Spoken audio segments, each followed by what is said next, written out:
This week's episode of Aussie Tech Heads is brought to you by Start New Company. Register your company immediately today with ASIC. ABN, TFN, GST registration is also available directly from the portal. Also set up your family trust and self-managed superannuation fund and more. All at startnewcompany.com.au. Follow us on Facebook at facebook.com/startnewco and keep an eye out for our regular specials. Start your new company now within 10 minutes of lodgement. All legal company documentation provided after registration. startnewcompany.com.au.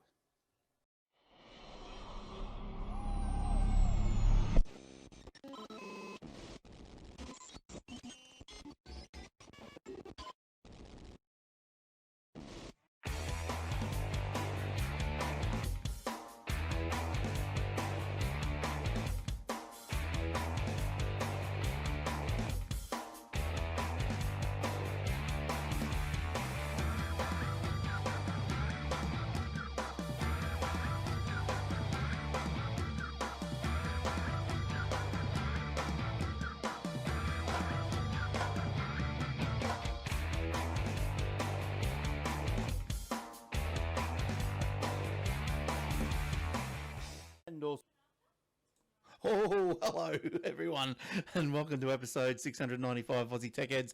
Is recorded on the 24th of September 2020. Now, see, that little pause there was I was waiting. Remember, I always miss that second ad for the ATH web hosting. I was waiting for it to come, and it didn't come. So I don't know where the hell that is. But anyway, let me tell you all about ATH web hosting. If you're looking for a stable, secure place to put your website, a small business or whatever, then you can go no better or further to find a better one than athwebhosting.com.au. It has instant install scripts like WordPress, Joomla and Drupal, all the good stuff. Over 230 scripts or something like that, but the main one you want to use is the WordPress. And it's all the hard drives, the SSD drives, so it's nice and fast. And you can go and talk to or go and view the website and the plans and register domains, email hosting and more, athwebhosting.com.au. Now, I'm here this week again, our monthly stint, as it seems, and I have to address last week's comment by Jason and Jordan. Good to see Jordan last week, by the way. He's busy boy with his virtual pub, but he stopped in to have a chat with Jace, and they were accusing me of having a Commodore 64. No, it's the Commodore Plus 4. So this week, yes, well, I'm here. You heard the little giggle of disgust from Paul, from Entire Computing Solutions. How you going, Paul? G'day, yes, it's Entire Computer Services, Glenn. I'm good, mate. How about you? Yeah, not too bad, thanks. I think I get the solutions and services mixed up all the time. But you can, I was going to say you can spank me later, but that might not sound too good. Yep, spanking for you later. Yeah, that's fine. So, what's been going on with you, Paul? What's happening in the world of the entire computer services? Well done. I've actually been really busy of recent. Been dealing with a number of different things. Today, in particular, I've been dealing with quite a difficult one with an ISP who just can't come to the party. Where clients paying decent money, and I've been real busy looking after a client with that one because I got a feeling we're just going to drop an early termination, and they can just cancel any early termination charges I'd like. I think that's a big one for me recently. Yes, I think if they haven't fulfilled the contract, this is the ISP. If they've given you dodgy service or service that's not acceptable, then there should not be any termination fees. You should just rip it up. And away you go. Yeah, and they should happily do it, especially if they're worth their weight. That's right, and it's sort of always, sometimes you get the poos with the company, and you say, oh, I want this and I want that, it's sort of like to make me feel better, but you never go back to them. No, it depends if you get to a point where you just got to say, I'm out of here. There's not much I can do other than say, okay, if you have to go to the ombudsman, so be it. I haven't had to go to the ombudsman yet. They've usually come to the party because that usually just means lots of extra work for them. I actually did see something pretty quickly today that might interest you. Next year, Microsoft is bringing back, or maybe more prominently, a non-subscription Office. Really? Oh, you're kidding. Is that a story? Oh no, I didn't bring it in. I just read about it. I want to hear about that because I just thought I'll wait till next year. They've been threatening for years to ditch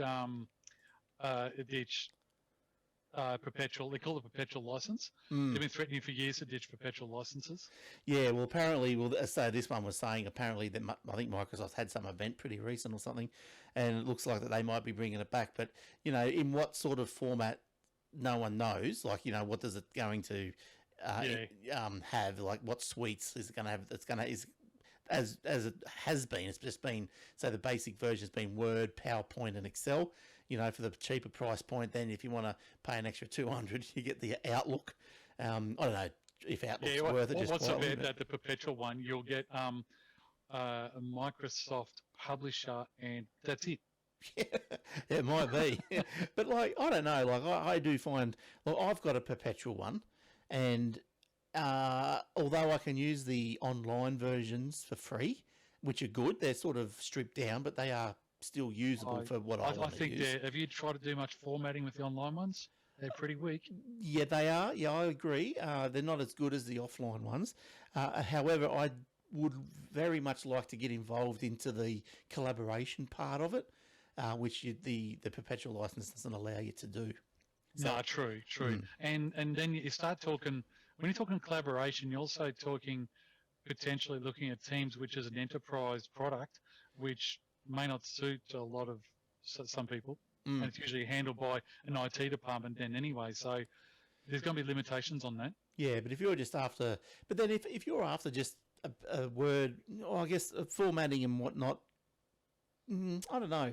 I don't mind the subscriptions. I have been against subscriptions in the past, but I can see the value in them just by way of, you don't have to worry about buying new versions. That as soon as the new version comes out, you can grab it. I have been using. I used perpetual licenses for many years, and the price went up and up and up. And then they decided with Microsoft Office Home and Student, they removed Outlook, and I use Outlook for business stuff. So they've pushed me to Office Home and I think it's Business. And Home and Business for perpetual license is like $300 compared to $100 a year for Office Home and Student, or Office 365.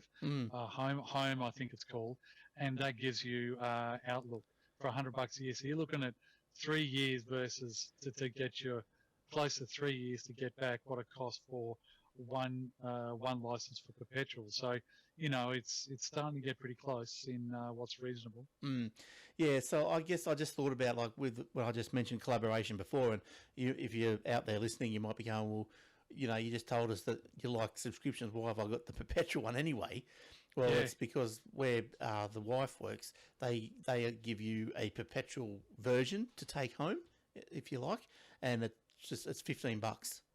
So I think they might have went up to $25. Is that what you're using? Yes. So you stack up $25 against 200 and something. You can see. Well, I'll stick with that. But with the collaboration, if you got Dropbox, I'm pretty sure you can open a Word or an Office document in Dropbox, and that will give you collaboration. Well, OneDrive. It just so happens Microsoft has an equivalent of Dropbox called OneDrive. Have you heard of that? Yes, but I'm not sure if you don't have the subscription license, you don't get the collaboration with. No, you don't. Yeah, but with Dropbox, you don't need. But you said Drop. I'm talking. You said Dropbox. OneDrive does the same thing, but it just works better. Yeah, but you don't. But with Dropbox, you don't have to have the subscription to the cloud version to be able to use the collaboration. So you can open up. We could both share a Word document via Dropbox. So you open it in Dropbox, I open it from Dropbox, and then we can both collaborate at the same time. Yeah, and I think OneDrive does that. Only if you've got the subscription, as far as I know. You're talking about ditching subscription, ditching perpetual and going to subscription, aren't you? Yes, but that was the difference. That was just something I thought of that I was using just the other day. That if you don't have the subscription, you can still use the collaboration. if you go via the Dropbox. Oh, sorry, I thought you meant if you were going to subscription. No, if you want subscription, just do it through OneDrive for sure. Yeah, because I'm in state emergency service, and in the state emergency service, we are provided with a special license there called an E1 license. E1 means you get all of your online Microsoft Office, including Outlook, without your advertising. The only thing, it's the lowest level enterprise subscription you get, and we get no license, no rights to download software for that. So we. And through that organisation, if we don't have Microsoft Office or Word or whatever on our local machine, it's all done in that cloud base. So I do have a knowledge of what you're talking about there. I think you can get that E1 version. Anyone can get it, I think. It's about, gives you what, $5 something for an email address? The ones we have in SES are a bit different because we've got Microsoft Teams is built into that as well. Oh, okay. Yeah. We've got Teams, we've got SharePoint, we've got Sway.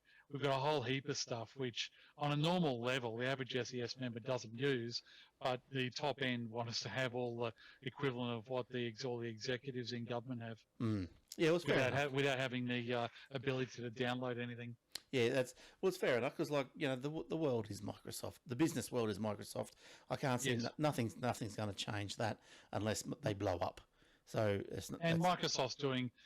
They've changed their focus a bit, and they've got a mighty stable operating system. They're the best they've ever been, in my opinion. Yeah, look, I don't get blue screens hardly ever, and if I do, it's probably because the computer overheats. Silly. There's one way to fix that, and that is clean it. Yeah. So I was talking to you. Look, just before I want to go into this cleaning because you were telling me something about blowing air before. We're not talking about that now, eh? Well, hey, just before we do, I just want to thank everyone that contributes to the Patreon. You can sign up for $4 a month or $10 a month or whatever you want to do, and that just goes towards helping. I don't know, give Paul a coffee every now and then. He hasn't got one yet, but every now and then. Gee, that's a big one. Yeah, I get big. That's what it pays for. And so it just helps. We've got the Aussie Tech Radio and so forth, and all the hosting services and blah blah blah, and to buy us a coffee. So that's really good. So we'd like to thank, and I know these are just handles, so we'll just go a big thank you to CDNM View. I get that wrong every time. I'm pretty sure it's CDN, whatever that is. I don't know, but thank you, whoever you are. CDN View. Bouncing Yellow, I think it is, Daniel and Aman, David Bird, Chris, and also Andrew, who contacted us through the last couple of weeks, and he wanted to do a little donation, a coffee through PayPal. So thank you, Andrew. It's very much appreciated. And good on you, people. Thank you. So you can go to the Wes's website. I think Will's done all this. He's very good, that Will. Patreon.com/Aussie Tech Heads. So there you go. Yes. So.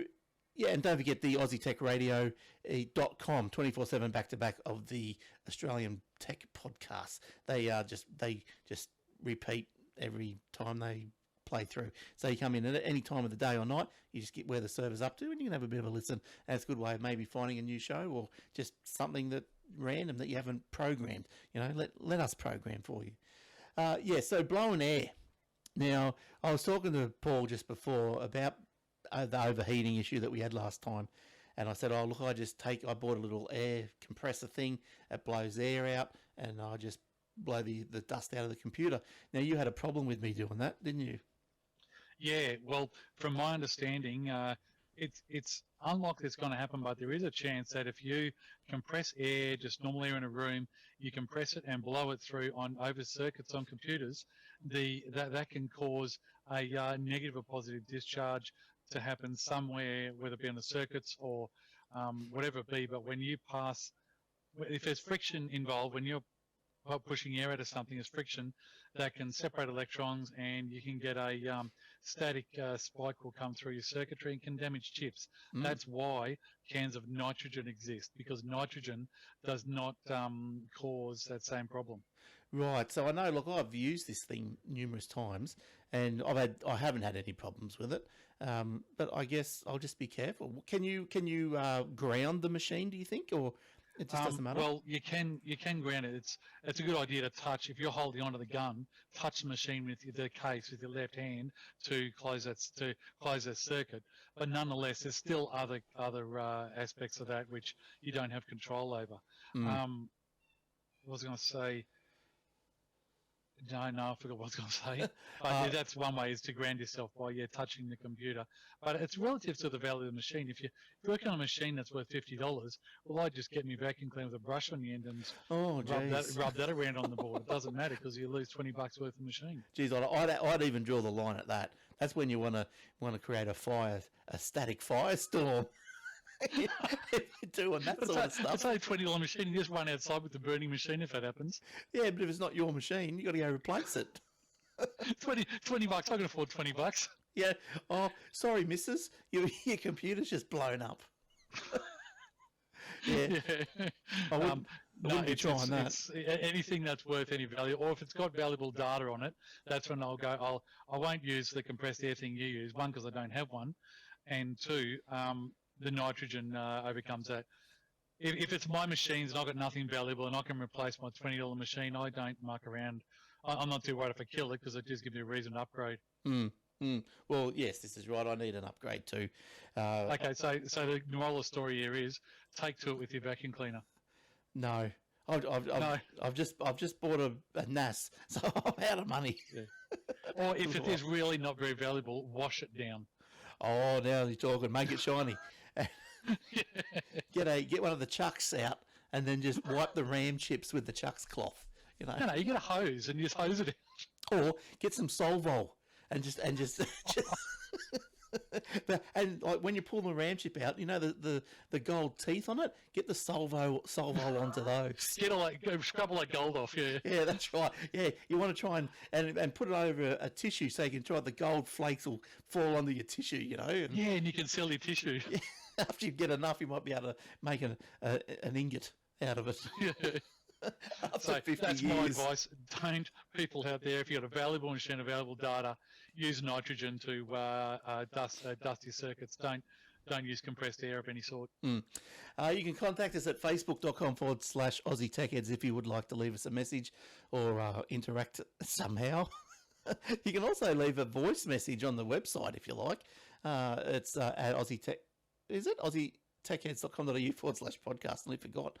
All right, let's get into some stories here. I might as well kick off if you like. Yeah. I've got it here. Aussie Broadband, which I love because I'm with them, and I think they are probably one of the better ones out there, although I haven't really tried too many. But, you know, like you ring up and you get an Aussie service is just fantastic. They've got an app.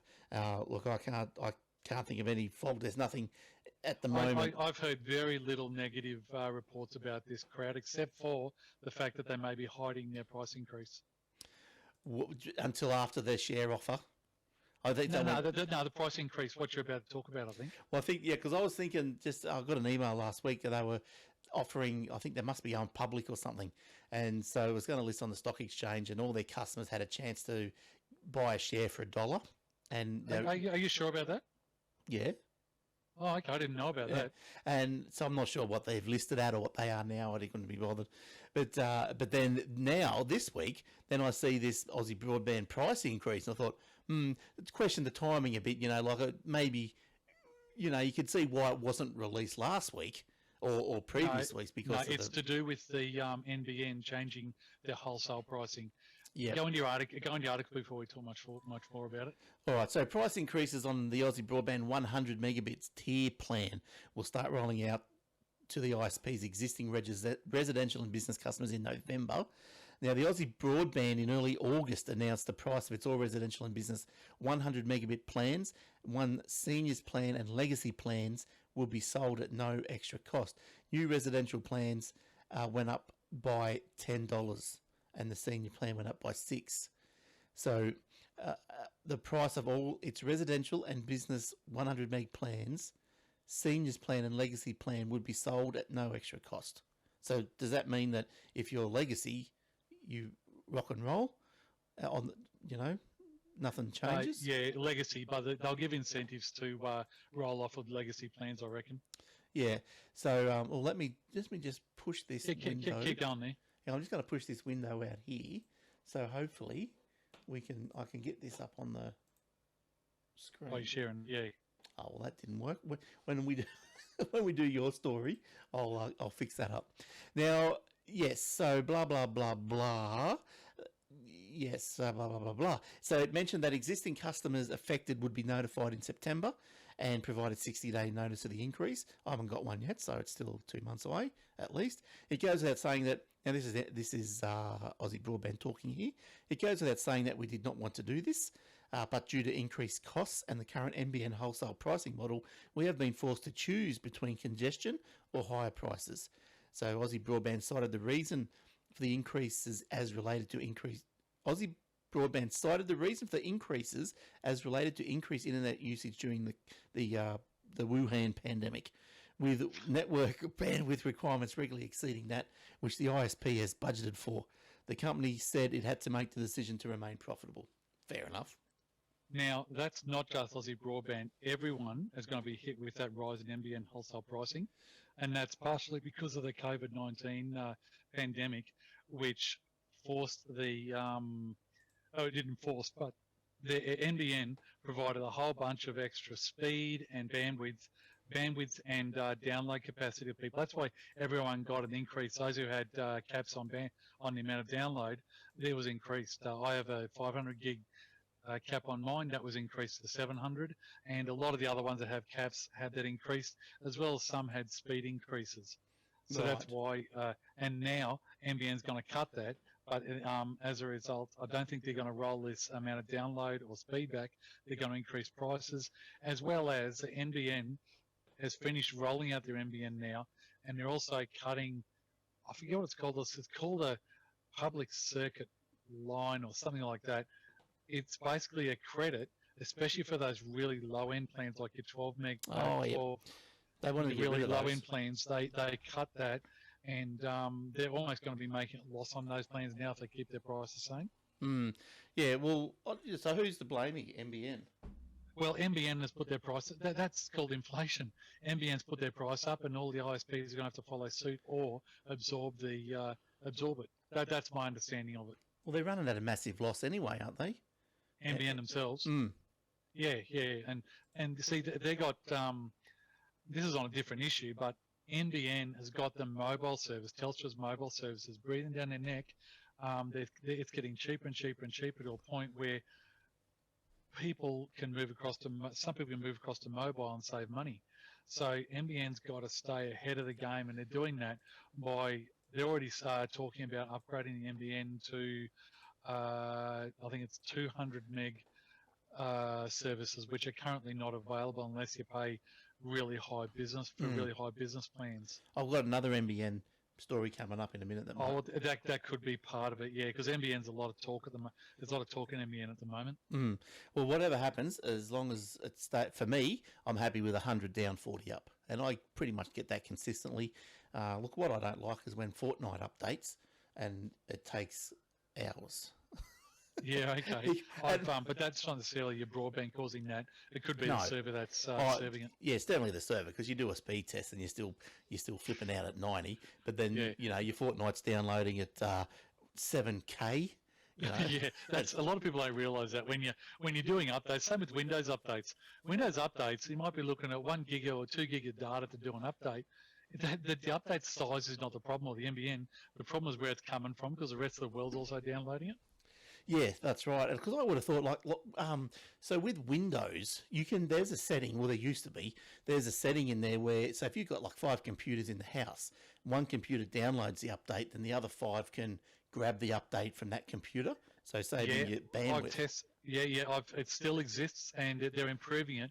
But up until recently, I don't think that's actually worked once. You can actually go in and have a look at the stats on it, and it'll tell you what it's downloaded in updates from other machines. Right. Like I've got like 4 or 5 computers in my house, and not once to this day, maybe it's because I turn all of the settings off and don't allow Windows to lift a finger without my say-so. Maybe that's the problem there. Probably. But never does mine pull from another machine.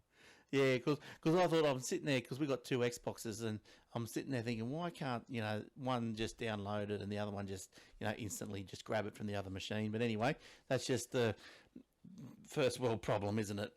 On the Gold Coast. And, so let's go and see what you've got cooking over there, Paul. What I got cooking? Okay, we've already cooked about a couple of things there. Okay, let's talk about one that I've had on the radar for a while, and it's Microsoft Underwater Data Center Services after 2 years. Just open that site there, Glenn. Let's have a quick read through this. So, after 2 years, bring the picture up.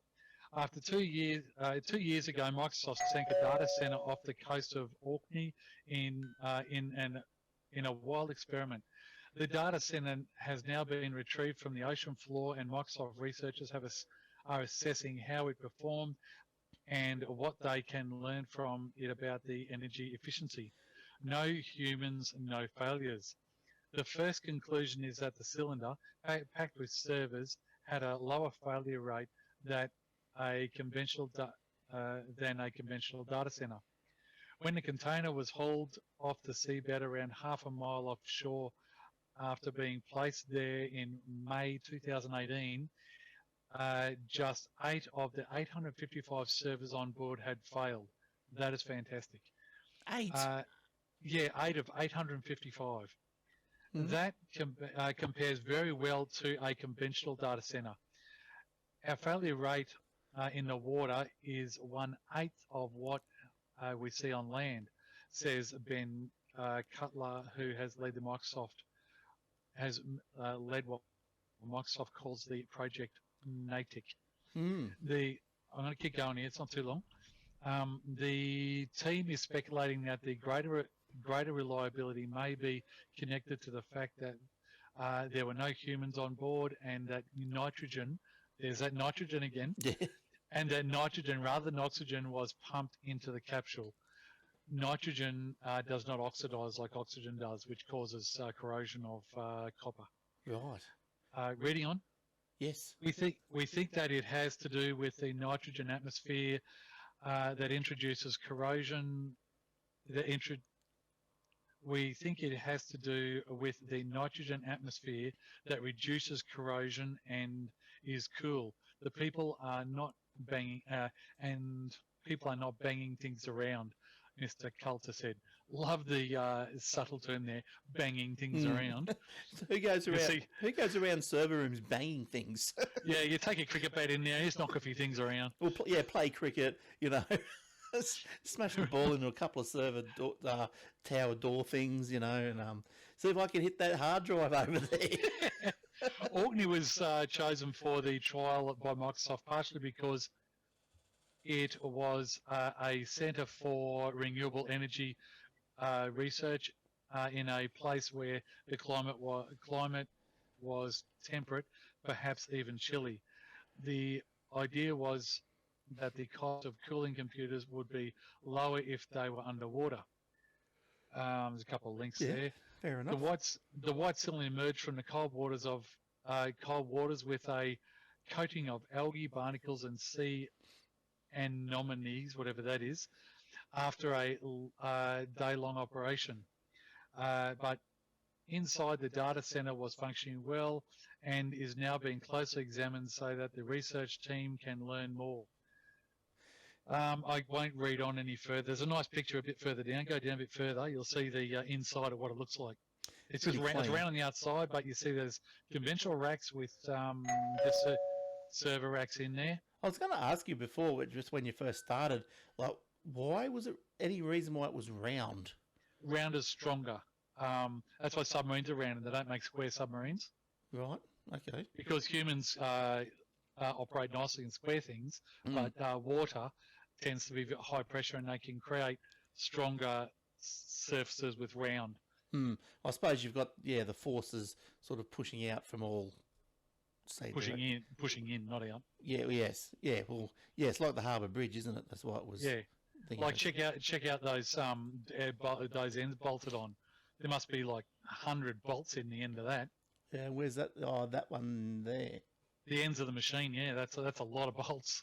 Yeah, it is. And look, I suppose to give you an idea of the size of it, there's a couple of guys hosing it as it comes out, and they're on a little lift. So I guess if you were to put a person at the bottom of the cylinder door, I reckon it'd be 3 meters high, 3 meters in diameter. So it's a pretty big cylinder. Yeah, it's pretty massive. So it was a fully functional thing. It was powering something.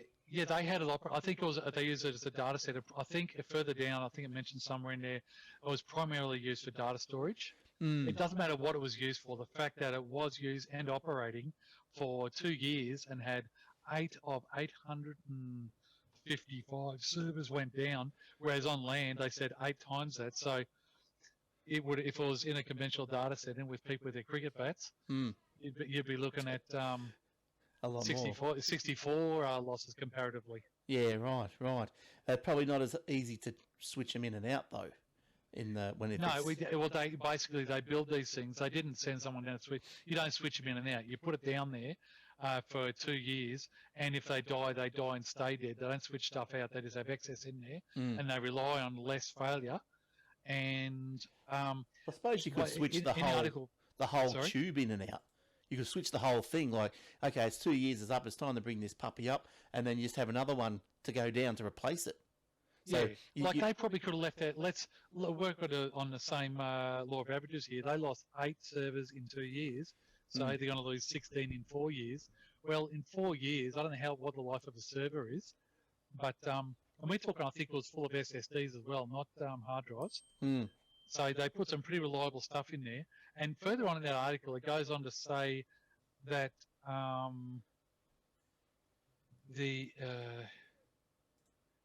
Microsoft calls it saying data center won't be a commercial product. Oh, I forget, maybe I read it in another article. But they were saying that... well, there's another one here. No. What's this one? Microsoft Syncs Data Center. Yeah, that was way back when it was put down. Oh, I saw that when it went down. I was pretty excited about it. Oh, that's right. Yeah, I was going to say. Somewhere in one of these articles it said one of the reasons they're looking at doing underwater storage instead of on land is if there was a natural disaster somewhere, they can deploy this thing by a ship.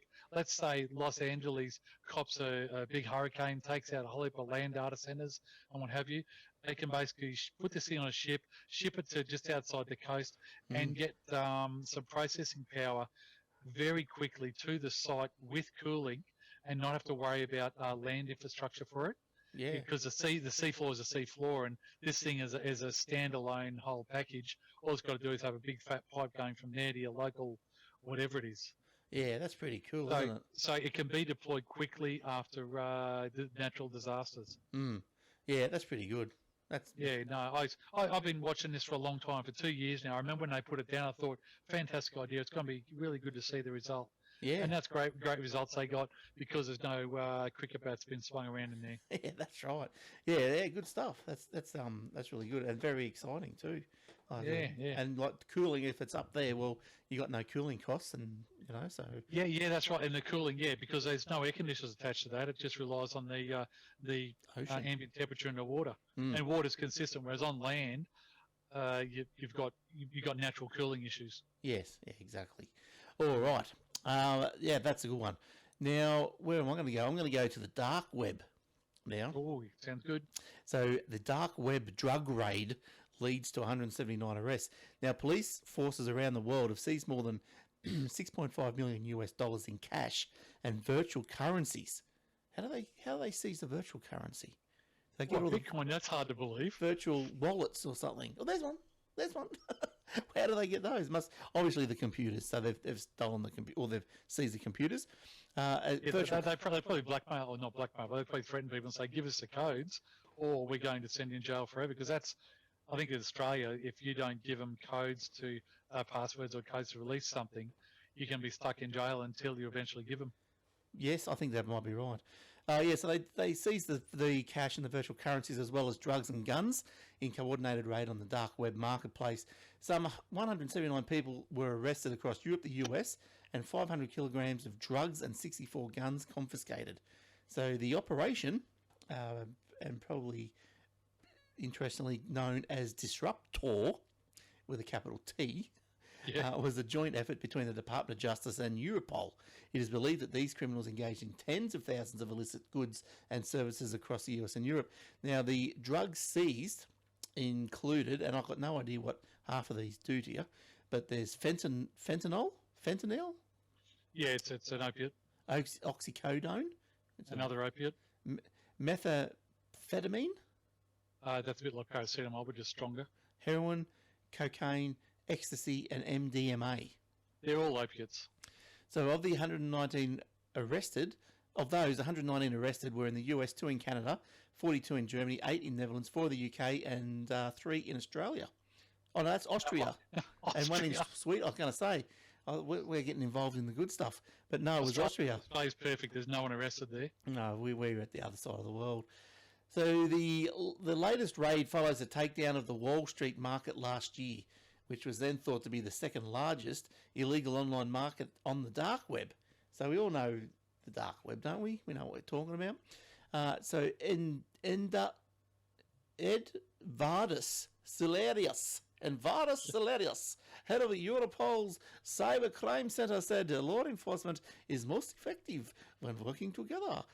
That's probably not European. And today's announcement sends a strong message to criminals selling or buying illicit goods on the dark web. The hidden internet is no longer hidden, and your anonymous activity is no longer anonymous. Message to criminals selling or buying illicit goods.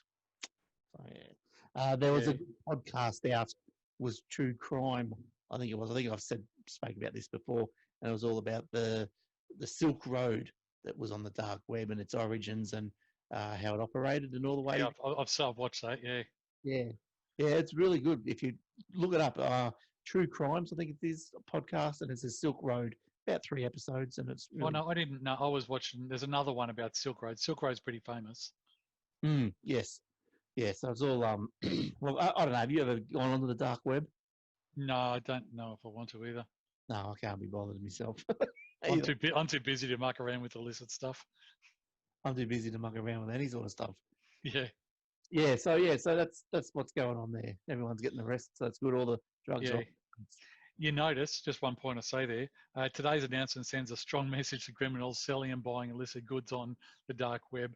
The hidden internet is no longer hidden, and your anonymous activity is not anonymous. I think with people who are switched on, that's a whole reason that Tor browsers and the dark web exist, to provide anonymity. And I think there's still a fair chunk of the dark web is anonymous. They just like to tell people that it's not anonymous to scare people away. Well, I just got an email just today about someone wants me to cough up $1,100 in bitcoins because they hacked my password, which they displayed my password. Oh, that's right. And that's because you've been pwned before. That's why. And they said they've got videos of me doing rude things, and if I don't pay, they're going to release the video. How dare they? So you're going to pay them to release that video? Yeah, I'll pay them to release it. Yeah. No, it's obviously a scam. You get them all the time. But have you never? Yeah, I've got things like that. And I've actually had a password I had years and years ago, which I think was pwned at one stage. The same as I know yours has been. And mine is pwned long time ago. And it was a password I ditched a long time ago. I sent an email saying, "We've got your password, here it is," and I was right. But I'd changed it since then because I knew I'd been pwned. Yeah, that's right. Yeah. For those of you out there who don't know what pwned is, look up. Have I been pwned? .com or something. Yeah, whatever it is, yeah. And you can do a search for yourself to see if you're on any list, on any black lists out there of on the dark web and stuff like that can be sold. Yeah. So what happens is you put your email address in, and it goes around to all the data dumps that have come from people. You know, they've hacked into Sony or they've hacked into Pizza Hut or whatever, and they're selling all the bulk data information. And if your email is part of it, some of the data they might be able to get is your email, your password, your address, maybe phone number, maybe a couple of things, I don't know. But it tells you what they've got and everything. And yes, they got the password, and you get these emails. Yeah, they can scare you. They tell you they got you on video having a masturbating stuff like that. So it's no good. Yeah, no, and don't be Good. Don't be threatened by these people. Same with, oh, it's the ATO. We're gonna come and arrest you. I got a call yesterday from the ATO tell me that I'm going to get arrested. No, not going to be put under arrest, or that it was the police, the FBI are going to come and you're going to get arrested. You gotta get arrested, boy. Yeah, don't be, you people who don't know anything. I'm sure most people who listen to this would know about this stuff, but don't be threatened by that crap. No. Just if the ATO wants to arrest you, they've got proper channels they go through, and they don't give you a phone call to say, "Pay me in bitcoins, or I'm going to get it. You're going to get arrested." No, their customer service is very good. They'll come to your door. Yeah, and they will talk to you face to face, so they should. And they'll let themselves in and yeah, all that sort of stuff. They're very customer centric. They won't send you a phone call and say, "We're coming to arrest you if you don't pay us." No. Tell us about Google Maps. Google Maps. Oh, geez, you put me on a spot there. Okay, Google Maps. This is a bit of an interesting one. I read them all. Yeah. New Google Maps feature will let app connect to cruise control systems. That in itself sounds scary, doesn't it? Mm. The integration of Google Maps in Android Automotive.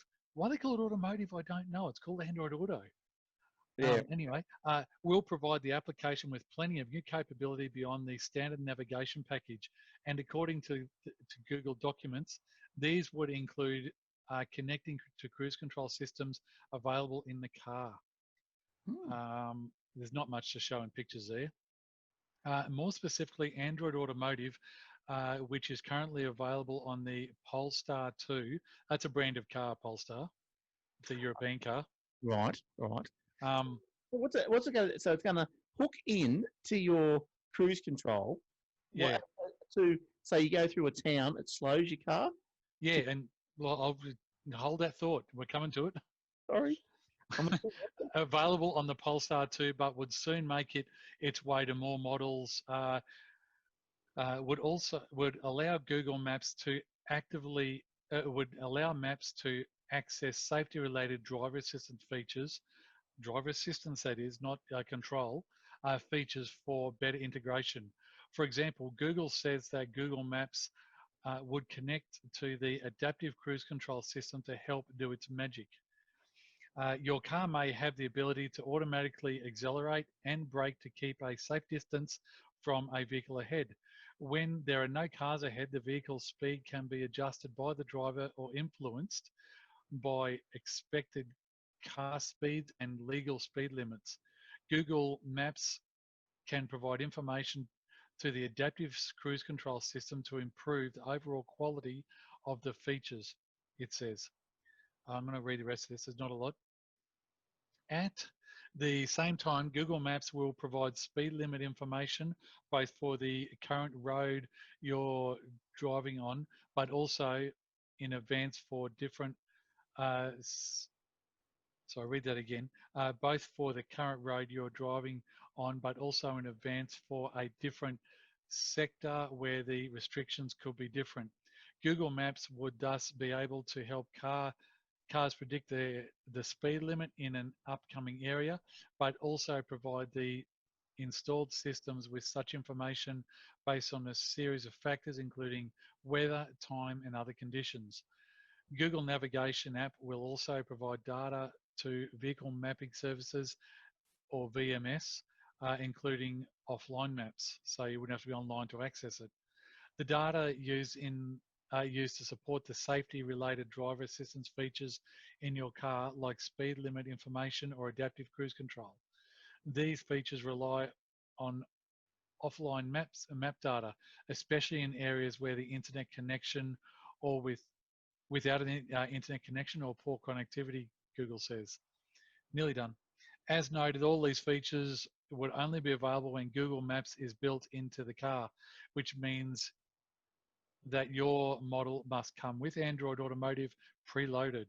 Polestar 2, never heard of that brand, but that exists, is the first vehicle to use Android Automotive, with Chevrolet, Cadillac, and a few others to install it beginning with 2001. So it sounds a little scary when it says it's just going to integrate with your cruise control, but it talks about improving your driving experience, improving the safety, giving you warnings, giving you feedback, stuff like that. It's not about taking over your car in its totality, which is how it sounds initially. So Android already have a car. I suppose that's CarPlay, isn't it, or something? Well, no, CarPlay's Apple. So what are you talking about? The Android version of CarPlay. Android Auto. Yeah, is this the same thing? No. Android Auto has, because Apple CarPlay also integrates with Google.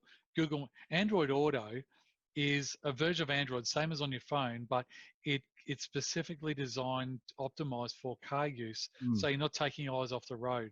And that includes very good voice integration, minimal button pressing, big buttons, less words, so you're not distracted from driving. That's the purpose of Android Auto and Apple CarPlay. They both achieve the same thing. Android Auto has gone one step further, and they're somehow linking that in with the cruise control system in the vehicle, the automated cruise control systems in the vehicle, which chances are Apple will follow suit as well. Just give them time. They'll copy. They'll copy and vice versa. Have you got AirPlay or CarPlay or Auto Play Android Car in any of your cars? Android Auto or CarPlay is not installed. Oh, no, we've got a fancy, in my wife's business, she's got a fancy 2020 model van, which has got a fancy head unit, but it does not have Android Auto or Apple CarPlay included in it, which was a little surprising considering it's 2019 model. What brand is it? What Renault, French. I think it's French. You think a European car like that would have it, but I was surprised that it didn't, and I was a little bit disgusted actually. Everyone hates the French. I think it's actually sold. I think it's German or something. No, I don't know. All right. Let me do my next MBN, and then I've got one more to finish off with. How are we going time-wise? What are we up to? Yeah, we're just about there. We're probably nearly at the hour. So I've done my two stories. Let them roll. All right. Now, the NBN is to spend $3.5 billion to provide fibre to most homes by 2023. So this is all good news. I've heard no bad news yet. NBN, they're great. Fibre to the premises will be available to about 75% of the homes on the NBN, making a total of 8 million in all by the end of 2023. Now, let me get some of the most important points I've pulled out here. So in a statement released this was in a statement released on Wednesday, it said fibre would be laid in the streets to make this possible. Residents will be able to ask for their homes to be connected without paying anything, but will have to fork out much higher prices for the internet connections, which this cost will be determined by the internet service provider. So why you wouldn't just go, yes, please, and I'll think about connecting later. Yeah, so the NBN Co has already spent about $51 billion on the network up to the end of the 1920 financial year. That's a lot of money, $51 billion. Well, they predicted $50 billion when they first started, so they're doing okay. That was in up to the year end. Well, they had a budget of $50 billion. Yeah, so look, it's a bit of a drop in the ocean, this JobKeeper price tag, isn't it? Yeah, did you notice that? It's nothing compared to the JobKeeper thing, is it? I know, and remember all the fluffing around about, the 50 billion. Yeah. But I suppose at least this has got some sort of chance to make money. JobKeeper is, maybe we'll keep people employed, get the tax, okay, I get it. Now, NBN has already spent about, the investment plan includes $3.5 billion to make the NBN Co highest wholesale speed tiers available as demand arises to up to 75% of the homes and businesses, taking fibre deeper into the neighbourhood service by fibre to the node technology, enabling on-demand fibre upgrades and speeds of up to 1 gigabit, capacity upgrades on the HFC network to support the availability of up to 1 gigabit speeds to all customers on this technology. That's me, so that's happy days. Yeah. And a program on the FTTC network to deliver consistent speeds across the technology up to 100 megabits, and then enable on-demand access to G-Fast capability to boost speeds up to 1 gigabit. That's all just gobbledygook. And that's fibre to the FTTC, fibre to the curb. That's just pushing fibre to the node a little bit closer to your house. Yeah, so but it says technology, consistent speeds across this technology up to 100 megabits. Well, that's not that fast. Well, for fiber to the node of this, fiber to the node can't can barely get to 100. Yeah, okay. To You've got the luxury of HFC, which will easily push beyond that. Well, there was something they had made fun of it, HFC in this article. I didn't copy it. I'll see if I can find it. They went, "Oh, if you're on HFC, now I don't know why. Here it is. Here, hang on. Here it is. Right. Yeah. Here. Spill it. A total of 1.3 million were to get a shorter copper line with what is curiously known as fibre to the curb, and 2.5 million will have to live precariously on hybrid fibre coaxial. Okay. Why is HFC? Why are we living precariously? I got a feeling HFC. I don't really know, but I'm thinking HFC may congest easily because there's no copper in the system. It relies on radio frequency over copper. Right. Okay. Because that's why the CBD is copper. Hybrid fibre. Oh no, cable. So is cable? I don't even know. Is cable? I've never had it, so I wouldn't know. Is cable optic fibre or copper? It'd be copper. It's coax. Yeah. And as long as it's copper and it's RF, it's much more limited than optic fibre is. All right. Well, I live precariously.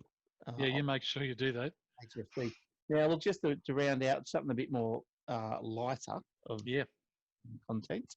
Now, over there in good old England, I'll get the name of the place precisely for those of you who are interested, in Aberhausen Powys, Powys, wherever that is. Is that in England? I don't know. Yeah, I'm telling the story. So it doesn't say if it is Powys the name of a country. But anyway, somewhere overseas, all right, there was an old TV caused village broadband outage for 18 months. After 18 months, engineers began an investigation after a cable replacement program failed to fix internet dropouts. Engineers were baffled for 18 months by the continuous problem, and it wasn't until they used a monitoring device that they found what the fault was. Let me show you just a picture of Powys. There's Powys. Powys, okay. I'll Google that in a minute. We'll find out what's going on there. That's probably a parish, Powys, and Aberhausen is a town. German or something. So the householder, so they found out what the fault was. This householder would switch their TV set on at 7 a.m. every morning, and electrical interference emitted by their second-hand television was affecting the broadband signal. Engineers walked around the village with a monitor called a spectrum analyzer to try and find any electrical noise to help them pinpoint the problem. At 7 o'clock, bingo! Their little bloody spectrum analyzer went off, and they go, ha, over there. So it turned out that at 7 a.m. every morning, the occupant would switch on their old TV, which would in turn knock out the broadband for the entire village. I bet you the TV was one of those with CRT TV. You'd have to think so, wouldn't you? Well, maybe because they TV, who knows? Continue. The TV was found to be emitting a single high-level impulse noise, or shine, which causes electrical interference in other devices. So Mr. Jones said the problem has not returned since the fault was identified. So the village now has a stable broadband signal. But yes, apparently the guy said he was not going to use that TV anymore. I would have said, well, if everyone ships in for a new one, I'll chuck it out. It doesn't look like a big town, so chances are you think the community could have gone, okay, who does things at 7 o'clock in the morning? Yes. Who's up at 7 in the morning? Now, yeah, watching TV. Gee, why would you turn the TV on at 7 a.m.? Let me find out what this is. Aberset, wherever it is. Let me Google this town. It's probably fictitious. It's Welsh. Welsh pronunciation is what? Help info? Is that a Wikipedia thing? I mean, what's that? What? I'm having a full screen. Hang on. So, the Wikipedia result, No, click on the link. Yeah, it's Wikipedia. Click on the link. yeah, it says help info. So maybe Yeah, the writer of the article needs help. that's better. They need help. See? Ignore that. Keep going. Is a village in Welsh principal area of Powys. Located between the historic town of somewhere and the village of somewhere else. It is in the historic county of Montgomeryshire. That's an easy one to pronounce. There is a memorial nearby, unveiled in 1990, to the broadcaster from BBC, Lewis John Winford Vaughan Thomas. See, you got some good names over there. Constructed after his death in 1987. But if anyone knows the Welsh pronunciation of Abersham, Wikipedia needs your help. Apply there. No, you click on that and it'll say it out loud. Let's see if we can hear it. Play. Aberossan. Oh, did you hear that? Yeah, now you say that. Hang on, let me listen again. Aberossan. Aberhossan. Aberossan. Ah, Aberhossan. yeah, you're welcome, son. Aberhossan. So Yes, son. yeah, so an unnamed household in Aberhossan. And I don't even know how to say Powies, wherever that is. Anyway, good stuff. Anyway, let's get out of here. It's starting to falter. Yes, yes. An unsuitable content for the show. Okay. Yeah. All right, so you can get us on Facebook. I said youtube.com/Aussie Tech Heads. You can find Paul up in Toowoomba somewhere. Just look out for him on the motorbike and the blue shirt and the yellow company name on his shirt. Yeah. Oh, you can also search the internet. And for those that need help with one of those articles we're talking about something, whatever it was, search if you need help and you're happy to pay for it. Yeah. Just look up Entire Computer Services as per there. You'll find me. What's your email? No, we won't say that online. Oh, Just look it up. Look it up. Look it up. It's probably Paul at Computer Services. No, just look it up. You'll find me. You'll find it. All right. Yeah. So okay. So that's all good, and that's about it, isn't it? So yeah, It is. Hope you get the Aussie Tech Radio and nice stuff. All right. Thanks, Paul. It's good to see you again. And, You too. And good to see that Jason Willer continuing the great strides and strengths of the show for the other weeks that we're not here. Keep it going, you guys. We're about once a month, and once again, thanks for all the donations. We appreciate that. It just goes to show that hopefully it gives some feedback to say we're doing something right and he's enjoying it, and that's the point about it. All right, thanks, Paul. We'll see you next time. Thanks, everyone. Thanks for listening. Thanks for downloading, and we'll see you, and you'll hear us next time as well. Okay, so bye for now. Okay. Catch you later.